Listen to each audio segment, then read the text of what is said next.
بسم الله والصلاة والسلام على رسول الله. السلام عليكم ورحمة الله وبركاته. ازيكم يا جماعة، عاملين ايه؟ يا رب دايما تكونوا بخير وسعادة دايما يا رب. النهارده الفيديو بتاعنا هنتكلم على حمامة من افضل انواع الحمام في التربية، افضل انواع الحمام في التربية لو ما كنتش ببالغ فعلا.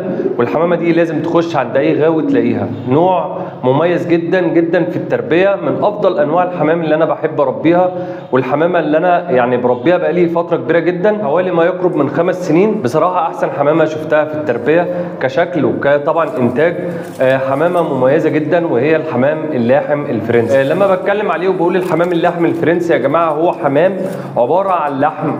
كان في ناس كتيره جدا بتغلط معايا وبتقول لي لا، الحمام اللاحم الفرنسي يعني يلحم العش في العش.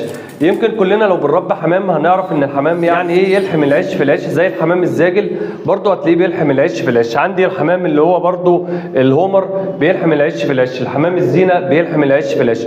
كل الحمام يا جماعه بيلحم العش في العش، ودي مقوله مغلوطه. لو الحمام اللاحم انت واخد فكره عنه ان هو بيلحم العش في العش، دي كلمه خاطئه وهكلمك عليها واقنعك، يا تقنعني يا اقنعك بالبرهان بتاعي اللي انا بتكلم عليه.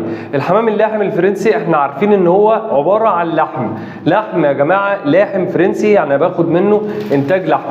ما اجيبش حمامه لاحم فرنسي تكون صغيره واقول عليها لاحم واقول ان هي بتلحم العش في العش، زي ما اتكلمت كده في اول فيديو وقلت يعني ايه يلحم العش في العش. اللحم الفرنسي اللي انا بتكلم عليه اللي هو باخد منه لحم. الدليل على كده ان احنا بدانا نشوف طبعا ناس بدات تظهر في فيديوهات كتيره جدا اليومين دول، اللحم اللي هو الملون ويقول لك ده لاحم، اللحم اللي هو السيلفر ويقول لك برده ده لاحم. ده لاحم برده يا جماعه، عشان نبقى عارفين ومتفقين ان انا اتكلمت قلت لاحم يعني بناخد منه لحم. زي طبعا الالوان اللي احنا بدانا نشوفها اليومين دول اللي هي الالوان الملطشه بالبني او الاسمر، ويقول لك ده لاحم ويقول لك ده مش عارف ايه. اما انا ممكن اقول برده على الرومي لاحم لان انا باخد منه برده لحم، ولكن انا بتكلم على المميزات اللي هي في الحمام اللاحم الفرنسي اللي هو اللون الابيض ده اللي احنا ربيناه وعرفناه في البدايات بتاعته. كانت الناس بتقعد تتكلم في البدايات بتاعت اللحم الفرنسي تقول الجفن واللون والرجل ما يبقاش فيها اي ريش والكلام ده، المواصفات بتاعته. بدانا نخش على مرحله ثانيه اللحم السيلفر، وده موجود برده من زمان من الشركه الفرنسيه ومفيش فيه اي مشكله، ولكن انا حبيت ابرهن في الفيديو بتاعي ان لاحم يعني اللي هو اللحم يا جماعه. والدليل على كده ان في لون تاني غير اللاحم الفرنسي اللي هو الابيض. اما بالنسبه لنقطه اللاحم الفرنسي اللي هو بيلحم العش في العش، زي ما انا اتكلمت كده، صدقني لو انت بتربي حمام من زمان هتعرف يعني ايه بيلحم العش في العش. دي بترجع للمربي اللي هو بيربي في المكان بتاعه الحمام بتاعه.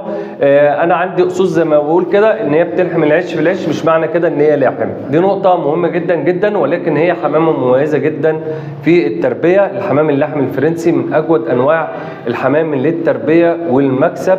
ثمن الجزء بتاعه دلوقتي يا جماعه في ناس طبعا بدات تتكلم في الوفات بالنسبه للحمام اللاحم الفرنسي. وصل معدل طبعا السعر بتاعه زي ما يقرب الحمام اللي هو الحمام الزينه الحمام الزينه ما يعادل طبعا الجزء اللي هو الحمام اللاحم الفرنسي. في حمامه مميزه في الانتاج، شكلها حلو جدا في المكان بتاعك، بتخلي المكان بتاعك منور فعلا باللون الابيض المميز بتاعه.